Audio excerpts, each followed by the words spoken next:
नमस्कार दोस्तों, मैं स्वागत करती हूं आपका अपने चैनल भारत ब्रेकिंग न्यूज में। पहलगाम में हुए आतंकी हमले ने पूरे देश को हिलाकर रख दिया है और अब जो खबर सामने आई है वो और भी दर्दनाक है। इस हमले में 26 निर्दोष पर्यटकों की जान चली गई। ये हमला सिर्फ आतंकवाद नहीं बल्कि देश की सुरक्षा व्यवस्था पर करारा तमाचा है। इस मुद्दे पर सबसे तीखी प्रतिक्रिया दी है जाने माने समाज सेवी और एडवोकेट भारत भूषण गुर्जर ने। जहाँ एक तरफ भारत सरकार इनक्रेडिबल इंडिया का सपना देख रही है, तो वहीं पहलगाम जैसे शांत पर्यटन स्थल पर हुए इस हमले में 26 पर्यटकों की बेरहमी से जान ले ली गई। ये सीधा इंटेलिजेंस फेलियर है। भारत सरकार इस हमले को रोकने में पूरी तरह से नाकाम रही है। जो लोग सुकून की तलाश में भारत आते हैं उनके साथ ये दरिंदगी नहीं होनी चाहिए। भारत भूषण गुर्जर ने सरकार पर सीधा हमला बोलते हुए कहा कि जब सरकार वोट बैंक की राजनीति में फंसी रहती है तब आम लोगों की सुरक्षा को नजरअंदाज कर दिया जाता है। पर्यटकों पर हमला देश की छवि और अर्थव्यवस्था दोनों पर हमला है। इस हमले में मारे गए 26 लोगों में महिलाएं, बच्चे और बुजुर्ग शामिल है। ये सभी लोग परिवार के साथ छुट्टियां बिताने आए थे। इस घटना ने पूरे देश को गुस्से और गम में डुबो दिया है। जब तक सरकारें सिर्फ इवेंट और भाषणों में व्यस्त रहेगी तब तक ऐसे हमले होते रहेंगे। सवाल ये नहीं है कि हमला क्यों हुआ, सवाल ये है कि 26 मासूमों की जान जाने से पहले उसे रोका क्यों नहीं गया। 26 लाशें गवाही दे रही है कि कहीं न कहीं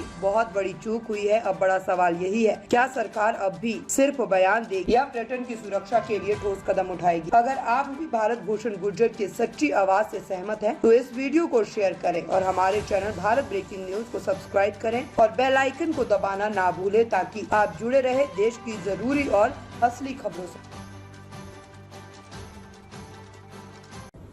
जय हिंद, जय भारत। वीडियो बनाते हुए भी दुख हो रहा है और मैं क्या बताऊं इस समय मेरी स्थिति क्या है। बहुत ही दुख का विषय है। जो भारत के अभिन्न अंग कश्मीर पर और भारतीयों पर, जो मासूमों पर जिन्होंने कोई मतलब नहीं था, ऐसे लोगों का जो कत्लेआम किया गया, सरेआम कायरतापूर्ण हमला करते हुए जो नृशंस हत्या की गई, उस हत्या का, उस कृत्य का मैं विरोध करता हूं और साथ के साथ ऐसे हमले में जिन्होंने अपनी जान गंवाई उन शहीदों को सलाम करते हुए उनको श्रद्धांजलि अर्पित करता हूं। उन दिवंगत परिवारों को मैं सत्यावना देता हूं और हमले में घायल लोगों को जल्द स्वस्थ होने की कामना करता हूं।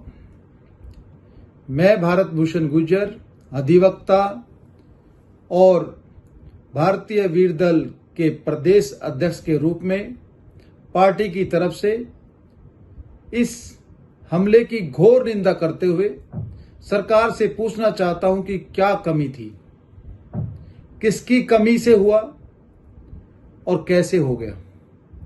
कौन जवाब देगा या मन की बात ही करोगे। देश पर हमला होना और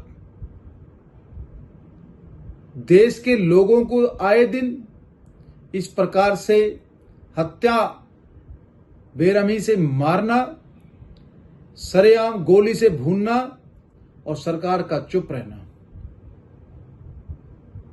आपकी खुफिया एजेंसियां कहां चली गई। आपकी रॉ इंटेलिजेंसी, सीबीआई, सीआईडी कहां है। देश का 30% पैसा आप लोग जम्मू कश्मीर की सुरक्षा पे खर्च करते हैं। जम्मू कश्मीर की सुरक्षा का इंतजाम करने पे भी ये बुरा हाल है। ना हमारी सेना सुरक्षित है, ना हमारे जवान सुरक्षित है, ना पुलिसकर्मी, ना आमजन। व्यापारी वर्ग दुखी है। कैसा माहौल बना दिया। आपने वादा किया था कि अब कोई हमला नहीं होगा, सभी लोग शांति से, अमन चैन से, भाईचारे से रहेंगे। सरकार सुरक्षा देने का पूरा वादा कर रही थी, एक के बदले दो लाने की बात कर रही थी। कहां गया आपका 56 इंच का सीना। दिखाते क्यों नहीं अब समाज को। राष्ट्र को दिखा के बताओ कि हमारा 56 इंच का और एक के बदले दो लाने की हम ताकत रखते हैं। जम्मू कश्मीर पे अटैक नहीं किया गया, पूरे भारत पे अटैक किया गया है। मात्र 6 दिन की शादी और विधवा बना दिया। क्या उसके माथे का सिंदूर ला सकते हो? 3-4 दिन का बच्चा, उसका बाप चला गया, क्या पूरी जिंदगी उसके बाप को ला पाएंगे?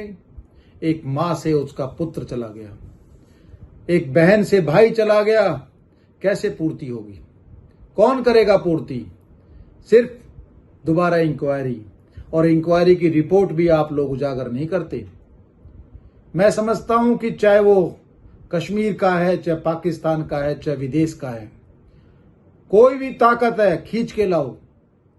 सरेआम जेल में नहीं, सलाखों के पीछे नहीं भेजना उसको, जैसे को तैसा सरेआम लाल चौक पे लाके फांसी से लटकाओ।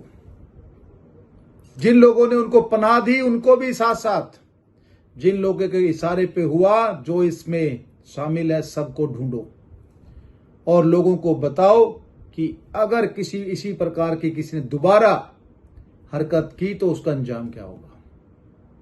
अगर दोषी कोई भी हो, चाहे वो राजनीतिक दल का नेता ही क्यों ना हो, चाहे वो किसी का भाई हो या कोई ऑफिसर हो, अरे बाउंड्री से वो अंदर कैसे आ गए? किसने उनको हथियार दिए? जांच का विषय है। और मुझे तो संदेह होता है कि कहीं ना कहीं कोई अपना तो नहीं है।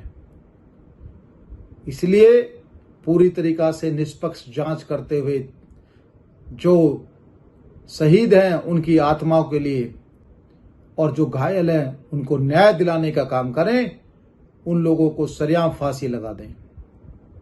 मैं सरकार से एक बार बात और पूछना चाहता हूं और कहना चाहता हूं कि जो सरकार नागरिकों को सुरक्षा नहीं दे सकती या अपने नागरिकों के खून का बदला नहीं ले सकती, सीखना है तो इजराइल से सीखो,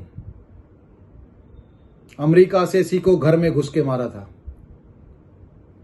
तो मैं ऐसी सरकार को सिर्फ बोलने से काम नहीं, करके दिखाना होगा। चैलेंज करता हूं कि कुछ ही दिनों में गृह मंत्री जी गए हैं वहां पर, आपकी सुरक्षा पे पहले ही वहां पे 5,000 आदमी खड़े कर दिए। जब आप इतने इंपॉर्टेंट है तो आम जन इंपॉर्टेंट क्यों नहीं है? आपकी सुरक्षा में चूक नहीं हो सकती तो आम जन को क्यों बलि मिलाया जाता है? आम जन की सुरक्षा के लिए पुख्ता इंतजाम क्यों नहीं किए जाते? अरे पैसा हमारा, टैक्स हम भरते हैं, आप लोग मजे करते हो। आप लोगों को कोई पत्ता भी नहीं हिला सकता और हमारे आम जन को आप क्या समझते हैं? आम नागरिकों को आए दिन कोई गोली से भून देता है, कोई चाकू मार के काट देता है, कोई किडनैप कर लेता है। कैसी सुरक्षा कर रहे हो भाई? जब आपको अपने प्राणों की इतनी रक्षा का डर रहता है और ऐसा माहौल बना देते हो वहां जाने पर कि पत्ता भी नहीं हिल सकता, कोई कबूतर भी नहीं आ सकता, और आम जन को सरेआम छोड़ देते हो, कोई भी आगे घुस के कोई भी आदमी मार जाएगा। अब पता चला कि उन्होंने जात पूछ के मारा है, धर्म पूछ के मारा है। अरे भाई ये कौन सा प्रोपगेंडा है? आतंकवादी किसी जाति का नहीं होता, जिसकी मानसिकता ही आतंक फैलाने की हो वो किसी भी जाति में हो सकता है, और चाहे आतंकवादी ही। आपको कैसी लगी हमारी ये न्यूज हमें कमेंट करके जरूर बताएं। लाइक करें, सब्सक्राइब करें और अपने दोस्तों के साथ शेयर करें।